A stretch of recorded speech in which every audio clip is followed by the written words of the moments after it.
የብፁዕ ሾው ተከታታዮች እንኳን ወደ ፕሮግራማችን በደህና መጣችሁ ማለት እፈልጋለሁኝ። ይህ ፕሮግራም ለሌሎች መድረስ እንዲችል ላይክ፣ ሰብስክራይብ እንድታደርጉ በታላቅ ትህትና ጠይቃችኋለሁ። ዛሬ ለየት ያለ ፕሮግራም ይዤላችሁ መጥቻለሁ። ኢንተርቪው ያደረኩት ሰው ታንዛኒያ የሚገኝ ነው፣ ታንዛኒያዊ ነው። በተለያዩ አፍሪካ ሀገሮች እየዞረ አፍሪካን በጣም ፕሮሞት ያደርጋል። ስዋሂሊ ኔሽን የሚባል የራሱ ዩቲዩብ ቻናል አለው። እንደዚሁም ዋን አፍሪካ በሚባል ሙቭመንትም በጣም ይታወቃል። ከእሱ ጋር የሚኖረኝ ቆይታ ጋብዛችኋለሁ። እስከ ፕሮግራማችን ፍጻሜ ድረስ አብራችሁ ቆዩ። መልካም ጊዜ።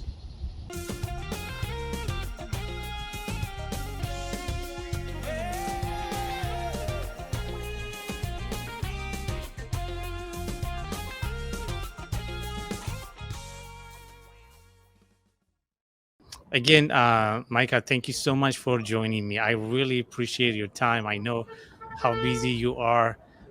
So I'm so grateful. Even talking to you, meeting you is an honor. I want to ask you a question that, since I started watching your channel, the first thing I watch is you talking about South Korea, Ethiopian culture, what they did there.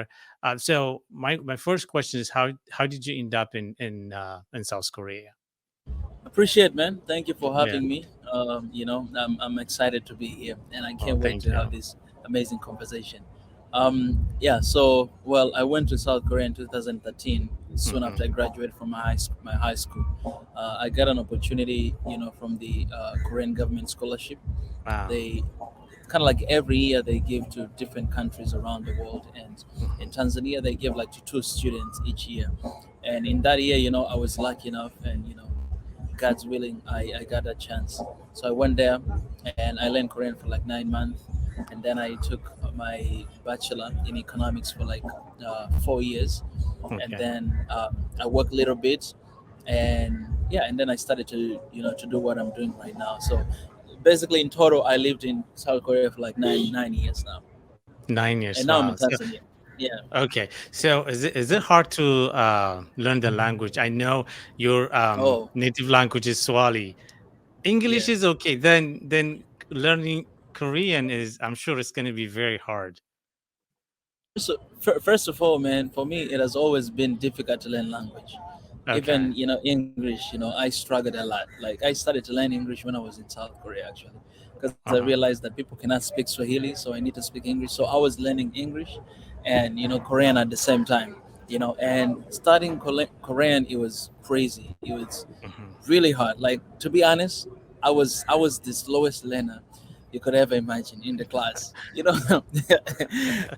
I just want to keep Imagine. 100%. All right, I'm smart, but when it comes to language, it's kind of difficult. So, it took me a while, to get there. Okay. It took me like 3 years to start speaking a little bit of Korean. 3 years, but right now, I'm good. Mm. Very good. So let's go to now. You learned about what Ethiopia did in between the Korean War. To be honest, I mean, including myself, most Ethiopian know that some, the government or the king at that time sent soldiers when they have the war broke out. After that, we don't have much history. We don't really pay attention what really happened there, and even how the South Korean government really honored the soldier. They gave their life for their freedom or for their whatever they have. So when you found out what Ethiopian did in South Korea, what is your first reaction? To be very honest with you, I also feel that they yes, they honor Ethiopia for what Ethiopia has done to South Korea, but I think it's not enough. Do you understand what I mean? I think it's not Wow. enough, Okay. and I've never said this before, so this is exclusive. This my first time to say this. I think it's not enough because right now, if Ethiopian wants to go to South Korea, they need to find a visa. They need to apply for visa. And people like America or other countries that actually, even South Africa, South Africa, if they want to go to South Korea, they don't even need a visa. They can go there, stay for 90 days, or 60 days. But Ethiopia, the country that has really helped, South Korea during their struggle, and a lot of, Mm. Ethiopians, Africans died during that war, they still need visa to go to South Korea. So I just found out that recently. I was looking, if you're an Ethiopian, can you go without visa? And I was not happy, because I was like, yes, Mhm. in that video I made, I was so excited because they dedicated this one place, like specifically, for Ethiopia and what they've done, which I think also is not enough, because you can do Mhm. that. But I think, in today's world, I think what will mean a lot to Ethiopians is having an access to go to South Korea anytime without visa. Let's say for 30 days or for 60 days, because it's very necessary for that. It kind of shows the gratitude. But I was really happy to see that acknowledgement that at least, Yeah.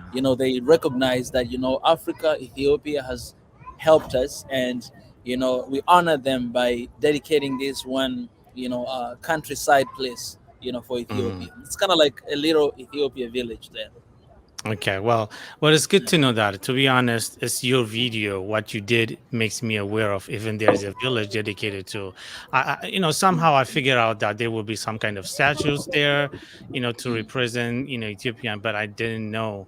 And then now you're telling us that that's not even enough. I completely agree. And then I think the Ethiopian government or the Ethiopian Cultural Association or somebody has to pursue this. Hey guys, Yeah, we did this for you, so at least the indeed. best that you can do is let us come to your country and visit for free.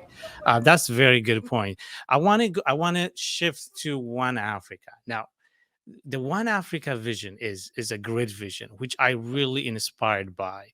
um and then during the colonization time, we are so, what they did is they divided us. So they divided us, telling us that we are completely different people. Even in one country, they divided us. You are this and you are that. And then so until today, we have a lot of tribal war. We have a lot of, power struggle.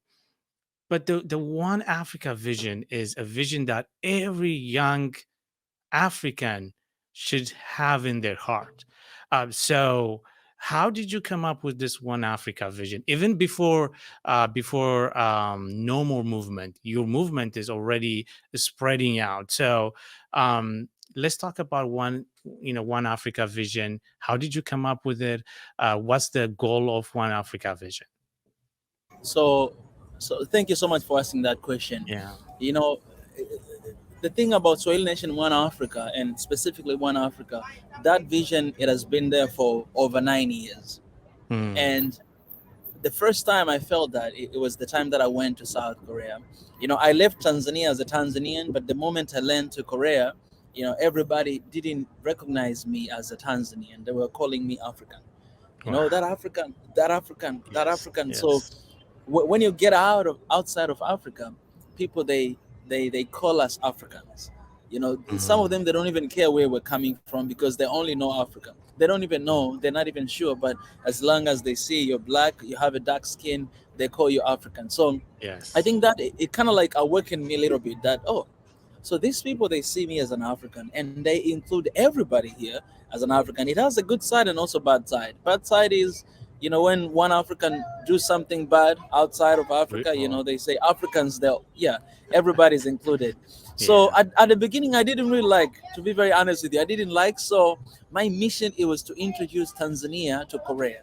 So I Mm, went to kindergarten schools, I went to middle schools, I went to high schools, even university, teaching about Swahili language, teaching about Tanzanian culture. yeah. Sometimes I taught about Kenyan culture, because we kind of like have a similar culture, like East African culture.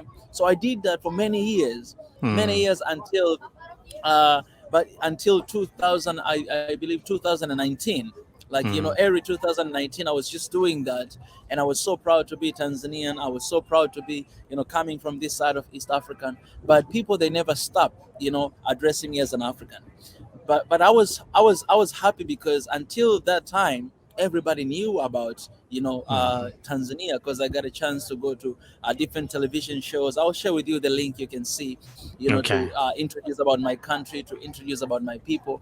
But then in 2019, December 23rd, that's when I got the name of Swahili Nation first. And Okay. then the goal of that, it was to achieve one Africa. Swahili Mm, Nation, the real meaning of Swahili Nation, it means literally it means kind of like one nation, because the word Swahili, it comes from the word Kiswahili, like the language of Oh, Tanzania, the language that okay. it used to unite more than 121 different tribes to become one Mm, country. So today, when you wow. come to Tanzania, people, they recognize us as Tanzanians. They don't care about our tribes because of that language. So I call it Swahili Nation. And the vision of Swahili Nation is to have one Africa, like literally Mm, is one nation, one Africa. And right now we say one Africa in our generation. So I began to pursue that after realizing that, okay, people, they know a lot about Tanzania, but what mhm, about other countries? What about other countries that they don't know anything about? And not only that, even me, I didn't know about other African countries. So I was like, okay, if I am an African, then I need to know more about Africa. And that's when I started to pursue this vision of one Africa. And our mission is very simple: is to defend the image, and bring back all the heritages of Africa, to decolonize the mind through authentic knowledge, and mhm. to be the bridge that will bring a oneness and peaceful Africa. Amen. Amen. That's powerful, man. That's very powerful. I think we Africa as a nation has a very powerful nation. We have all the resources we need. We if we use it, I think Africa is one of the resourceful continent in the world. I mean, we got oil, we got the minerals, we got the green legacy and everything. We got even the animals. People have to travel and then pay so much just to see the safaris we have in Kenya and things like that. So that's a very inspiring thing. And then when you say about people see us in Africa, I want to tell you a story. Right after I came to the United States, I came here about 2004, and then I met a guy, and then he said, "Hey, where are you from?" And I said, "I'm from East Africa, Africa, originally from Ethiopia." And then he said, "Oh, you know what? I know a friend. You probably know him." And I say, "What's his name?" And then he gave me a name, and then I say, "That's not usually an Ethiopian name." So it could be another person. He said, like, "No, no, he's from Africa. I think he says Zanzibar or something." And then he said, like, Oh, "You guys don't know each yeah. other?" I say, like, "These are two different countries. we There's no way we know each other."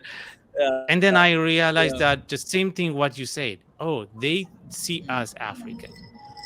They see yeah, us a yeah. nation, one nation, and we are so concerned and consumed on ourselves.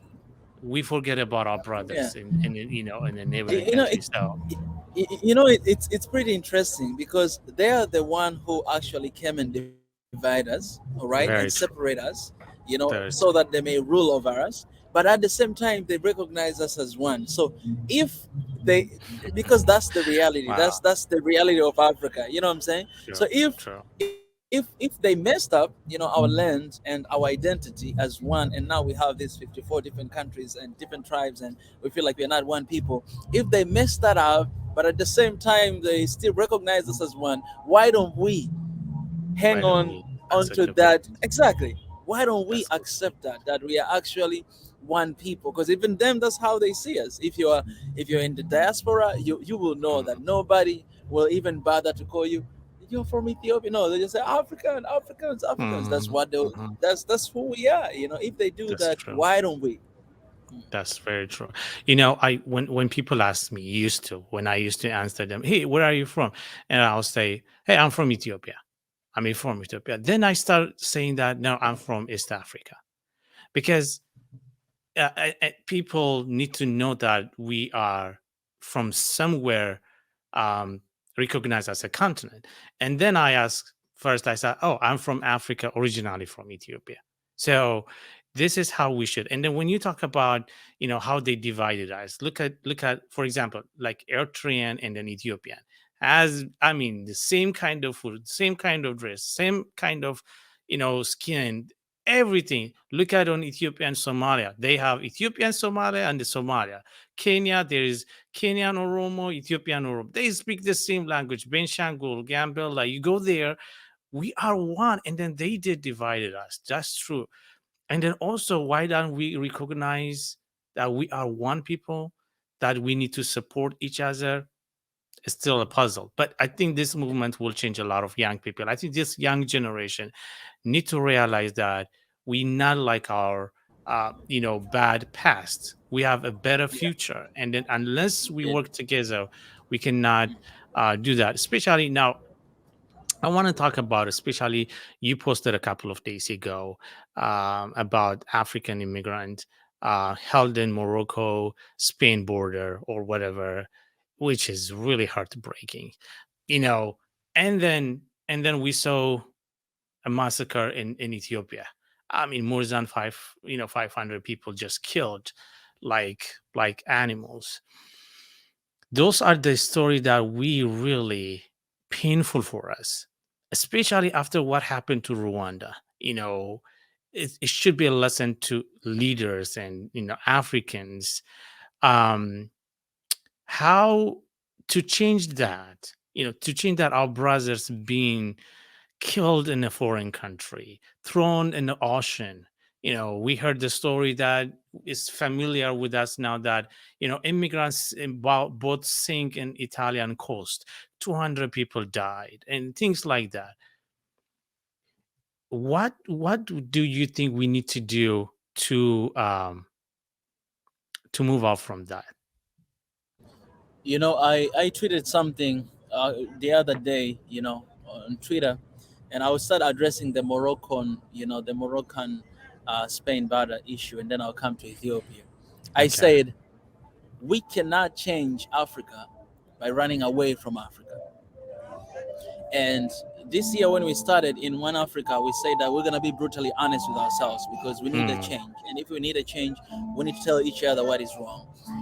For me, one of the issues that we are facing in Africa, and it has been for a long time, we're not solving problems because we always try to run away from the problems. You know what I'm saying? Like we yeah. always try to run away from the problems. Yes, staying there, at the middle of the problem, there's a lot of sacrifice and risk to take. You might lose your life. You know what I'm saying? You might lose your house. You might lose Mm, everything you have. So people they decide to run away, which is okay. Like I'm not accusing them by doing that because you need to find a place where you can protect your family, you can take care of them. You know what I'm saying? But the question is, until when are we gonna do this? mm, Until when? mm, If all of us, we have one intention and one goal to defend the dignity of mm, our country, to defend and to preserve the peace of our country. If all of us we come together, that's why we say One Africa. If all of mm, us we come together and we defend that, I'm telling you, yes, people will die. I'm pretty sure about it. People will die, but not as much as people we're losing right now. So, take an example of those people who were running away from their country, going to somewhere else. They really wanted to find a better life, but they end up died. 30 people plus, like crazily. And those are young people, young generation, the future of their countries, the future of this continent. You know what I'm saying? I'm pretty sure if they remain, maybe some of them they will be alive by now. You know what I'm saying? If all of the people come together and love, I mean, if we truly love our countries, we truly love our continent, we must fight for it. We cannot fight for it by running away from it. We're not gonna bring change if we run away from the continent. It's not gonna happen. And for that, I know there's a lot of diasporas like you and others that I talk to them, a lot of time. They're doing amazing. They're doing great. Like they're still outside of Africa, but they're still contributing a lot to the continent and trying to improve the situation. Kudos to them, and I always salute them. But I'm talking about those who basically literally running away from the problem. You know what I'm saying? Because solution, like, you don't have to be in the continent to solve issues that are going on here. You might be outside and still doing something to make change, to bring about change. So for those, I salute them, but I'm addressing to those who literally running away because they're thinking there's a better life in Europe or in the US. Because the truth is there's no better life for them. that's there's true. no there's no life for Africans outside of this continent because the Mhm, system is not for us. Wherever you go, you're just gonna be like a slave or treated like an animal, not like a mhm, human being. You would rather stay here home and trying to mhm, build something for yourself, the place where people appreciate you for who you are, look at you as a human being, and that's what we are trying to fight for. That's the reason why I decided to come back, because when I Wow. was leaving, I got a lot of offers. I had like my salary like per month, it was like $3,000 that I was Yeah. receiving per month. And when I was leaving, I got a lot of offer. People, they say you should stay, you should stay. And also I had a scholarship to go to Spain, Barcelona, to start masters. But the Wow. moment I got here home, I called them and I told them that I'm not coming. My country need me, my Mhm. continent need me. I'm gonna stay home, and I'm staying here. I don't get that 3,000 or whatever, but I'm staying here because I want to build a better future for my kids and for the next generation, for us, because I have a vision for Africa. And in Mm. order to see that Africa, I need to work hard, I need to sacrifice, I need to take risk to make that vision reality. You know what I mean? Yes. So that's Yes. what I can address to those people. And for the case of Ethiopia and what's going on there, you know, um, it's really sad. It's really sad that we Africans, we don't learn from our past mistakes. We were talking here about people who came and divide us, and Mm. sometimes we blame them, but the true enemy, the true person to blame is us. Mhm. Some of our ancestors who sold our people, who allowed that to happen back then, and even today there are people who are allowing it to happen, and we are in this mess, Africa. You know what I'm saying? The problem is we don't learn from our past, and some of us, we don't even know the past. We don't work hard enough to resolve these conflicts, because I'm like I've been I've been researching and studying about Ethiopia for more than 2 years now. Mm. Like I've seen like conflict started, you know what I'm saying, and I've seen it elevated to another level to where Mm. it is right now. That is insane. And I've been talking for more than 2 years. So Yeah. my question is always this: that okay, this issue happening again, what is the plan? What is the Mhm. strategy to stop this? Mm. What government is going to do about this? What is it That's planning true. to do about it? But it's not saying anything, right? So it's hard, and people are frustrated because their brothers and sisters in the family are dying. So if you Mm. have a plan, at least talk to us, at least acknowledge what is going on. But nothing is there, which is driving people crazy. And some people, they hate the country, they run away, which I don't agree with that, Mm. but I think this is what I believe. I believe the power is in the people. If That's very true. Ethiopians all over the country and outside of country coming together, like forget about Amhara, I'm Tigrayan, I'm Oromia. If all of us come together and say, you know what, Yeah. stop killing Ethiopians. Did you understand that? Stop Yeah. killing Ethiopians. Because I Ethiopians. can I can stand and say stop killing Amhara. People who will support me is Amhara people. And Mm. Oromia or Tigray, they're not gonna come even near me, because they're gonna hashtag also stop killing Tigrayan people. And Mm. so you elevate the crisis in another level. But if all of diaspora Ethiopians come together, okay, we are Ethiopians, our country is in trouble, our people are in trouble, regardless of my tribe, I want my people to be safe. Stop killing Ethiopians. If all of you come together and say, speak the same language, the same message, I'm Yeah. pretty sure something will change. And that's Mm. the same thing that the government has to do, or people in the land has to do. But now I talk to my friends and I know the frustration, because this is hard. These are their people, their family Mm. member, and it's keep getting worse because of all these tribe things. And Mm. honestly, we should learn from Rwanda. You know, Yes. you're not gonna see another genocide in Rwanda, because they learn from their mistakes. President Kagame was talking just recently that there are people who actually caused that to happen, but also say they are also responsible for that, Yes. and they Yes. know that, and they're working so hard to bring people together. And you can see how like the unity in Rwanda. And I Mhm. think Ethiopia, it doesn't have to get there. I love that country, man. I love my people. Those are my people. That is my country. And I'm praying every single day, and I'm speaking every single day that Ethiopians, please, you guys are Ethiopians.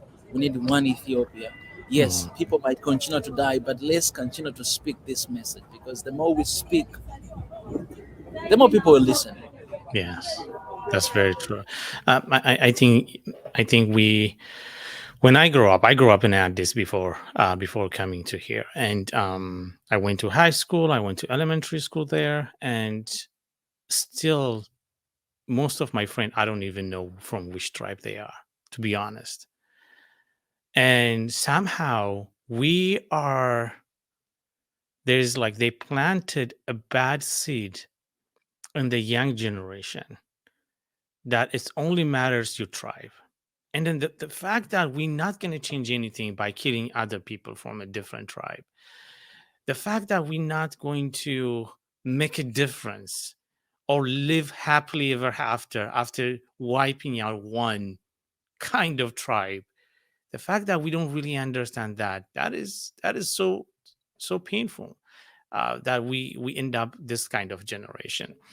I know it's Indeed, not. indeed. Yeah, go ahead. I'm sorry, just one thing, because I also Yeah. want to give the practical ways. My suggestion today, if I talk to the government or to the leadership of Ethiopia, my suggestion will be very simple. It will be like, Mm, the government, first of all, they have to change constitution. That's very important. Change mm, constitution, change even the IDs of Ethiopians. Like throw them away, change that. You should Nobody should be identified by his tribe or her religion on the identity card. The constitution should not even specify that. The constitution, it should start by saying Ethiopia. We are Ethiopian. We are one people. yes, We are one yes, nation. We are one country. If they, because yes, right now people are killing because they feel like they have right. If you go to the constitution, they say, "Hey, you are in my region. Constitution say this. I can kill you," and it's okay for them. But that is yeah, madness. If we change constitution, then we can keep these people accountable, because the constitution say we're one people, we're one country, we're one nation. That's who yes, we are. And it's possible for government to do that because they're in charge and they see what is happening. They might not doing yeah, that. Yes, you can transform it like over 5 years or 10 years, but people are dying, brother. More than yes. 500 people to die. That's insane, man. That is That is God. very nice. Man, like God is even watching, and it's like, what are you guys doing? That number of Mm, people, there's a problem, and that problem, if it's not fixed as soon as possible, oh man, these people, they're gonna want to do revenge as well. And where are we gonna be? yeah. As a man of faith, I really pray for for my country, and then I always say, God, take this thing away from us, help us. And then each time things get worse and worse, and then sometimes you lose your faith. Like, it's so hard to hold on faith, but we still have hope. Now, I have really hope in my country because I see that, we are in the road of prosperity. I mean, the big, um, the dam is amazing what the government is doing. I mean, they producing wheat now. They're planning to export next year, but it shouldn't be on the expense of innocent's life. And the government, I 100% agree with you that the constitution start change. We need to talk about it. We need to raise our voices that this constitution is not helping our country. It's making us to kill each other. And then let's move on. And then unless we change ourselves, we cannot change our neighbors. We cannot work with our neighbors. And so I hope people who is listening to us today is take one step. I know until we make a change, there's a lot of painful things Yeah, that we're gonna see, but we have to work together, join hand yeah, in hand, and then move on to the better future. And this is yeah, the message, we want to pass to Africa. Everybody who hears this has to come together to change yeah, our nation, our countries, our continent. And a few, I know I have few minutes, so I wanna I want to ask you about two people that you posted on your YouTube channel and then a Twitter. The first one is Sadio Mane. I know you're inspired by what he does. So I know you are a soccer fan. I know unfortunately, you are for Manchester United, right? There is no unity while why you're why supporting no Manchester why, and then I unfortunately, supporting why Arsenal. why me and you were in the same Arsenal. level right now, you know what I'm saying? Me Dude, me and you were in the same level, but this yeah. new season is starting. I have hope. I have hope for my Yeah. club. You know what?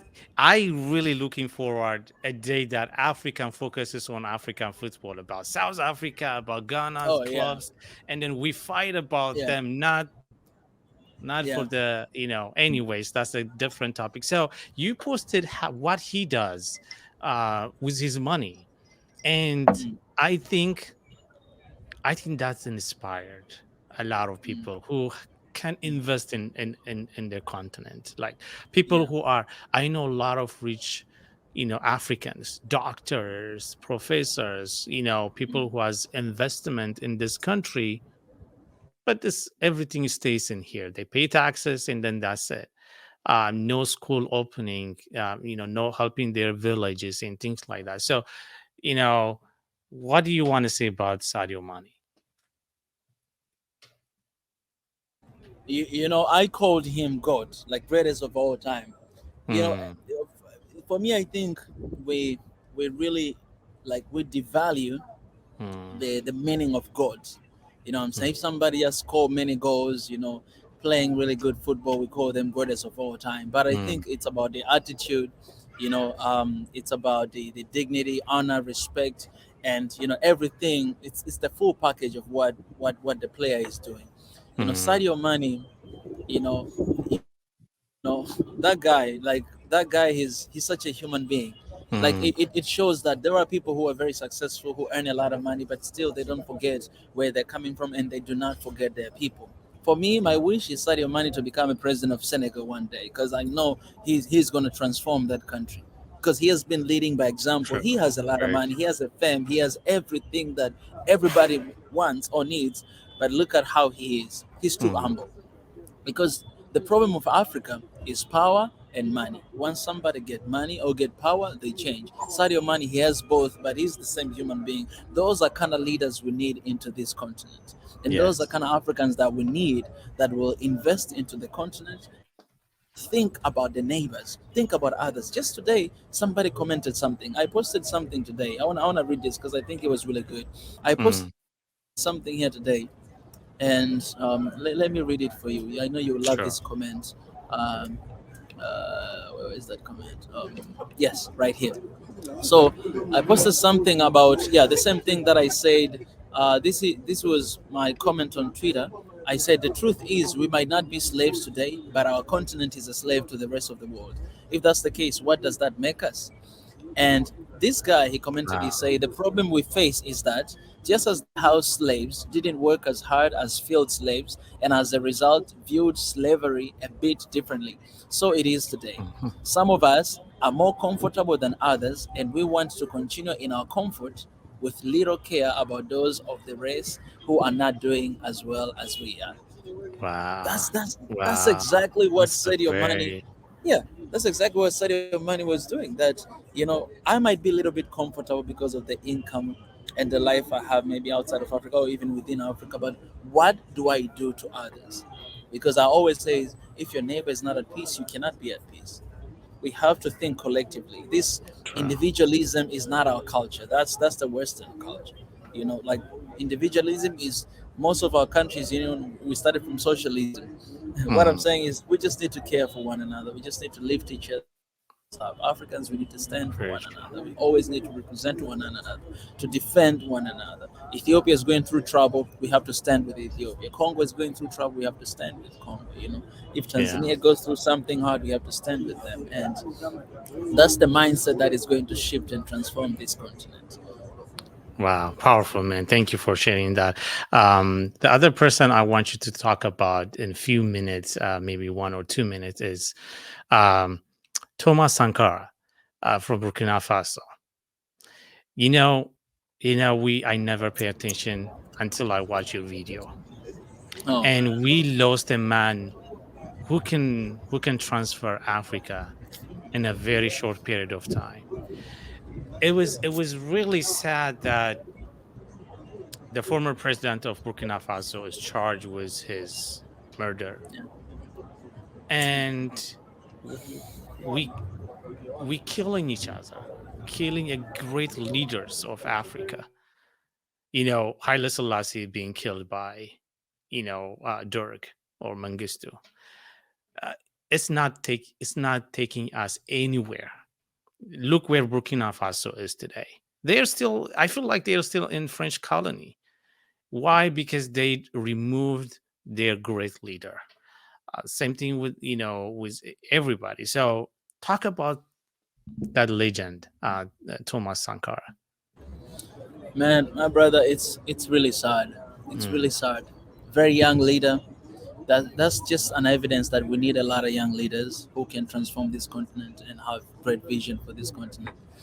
That guy, I will just share two quotes he shared. The first one, he said, whoever feeds you controls you. It's a very famous Sankara's quote. Wow. Wow. Another one, he said, we must choose either champagne for a few or safe drinking water for all. For all. Wow. This is kind of man he was.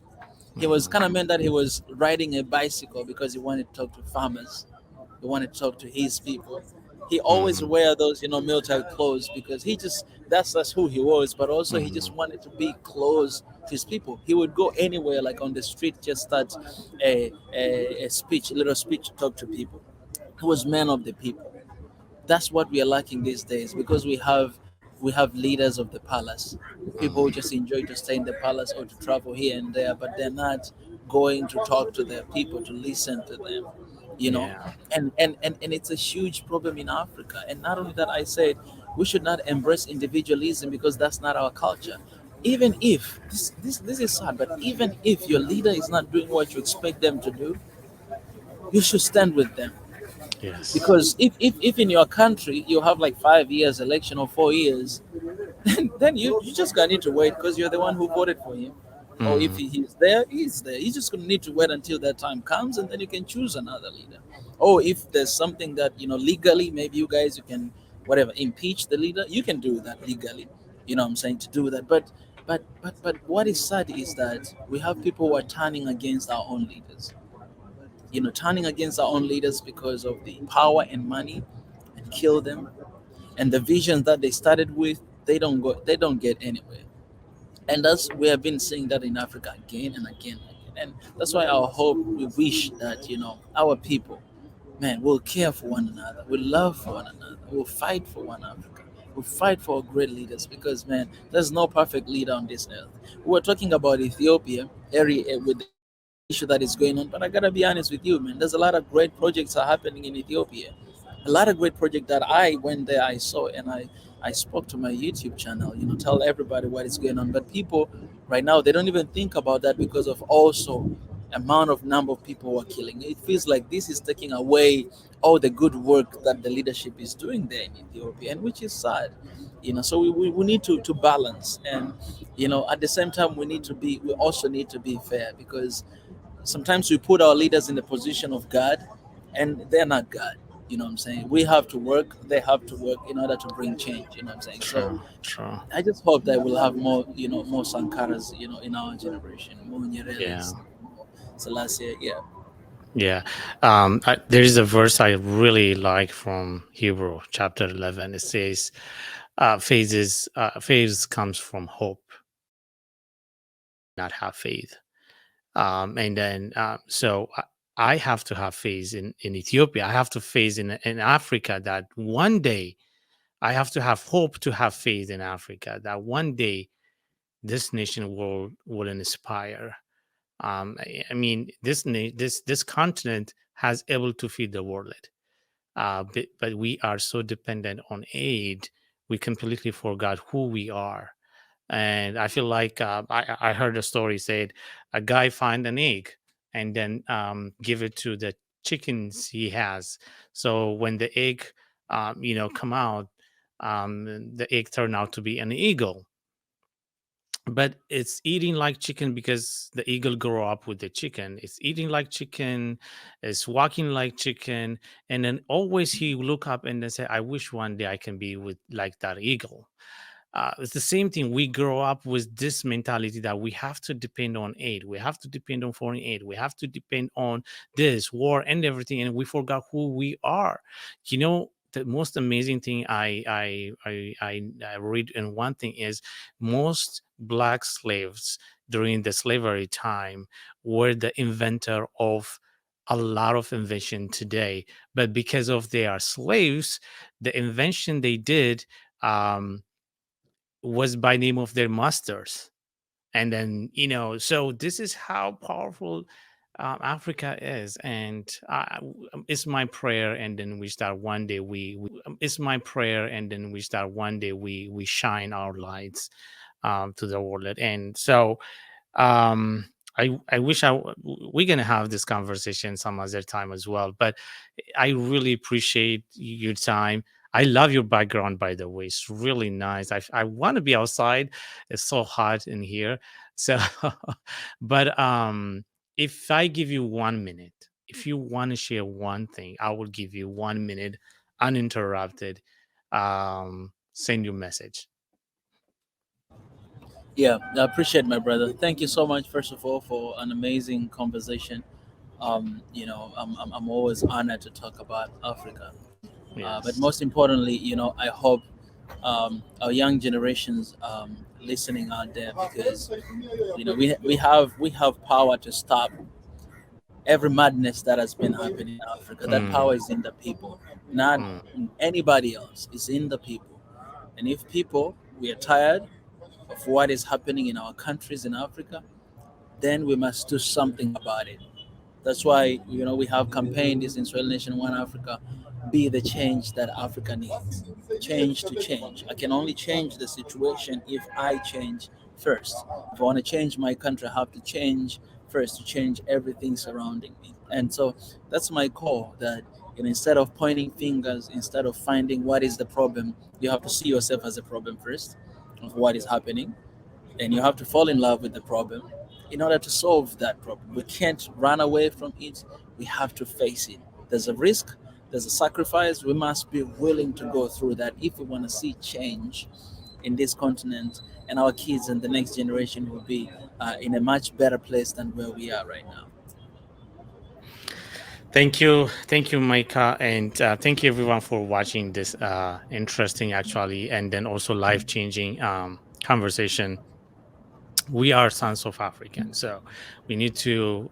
We are sons of Haile Selassie. We are sons of Menelik. We are sons of Thomas Sankara and Mandela. So we need to change our continent, and then it's on our hand, just like Micah said. So if you want to follow him, find him in Instagram, Twitter, Facebook, and then he has his own channel, Swahili Nation.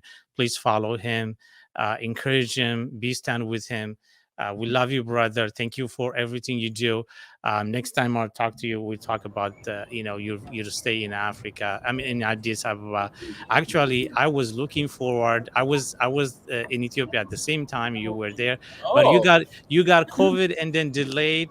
oh You man. got there after 4 days. I left Addis. So, Oh, but next that's time, sad. my visit is up from Tanzania, then Addis Come on, man. Come on, man.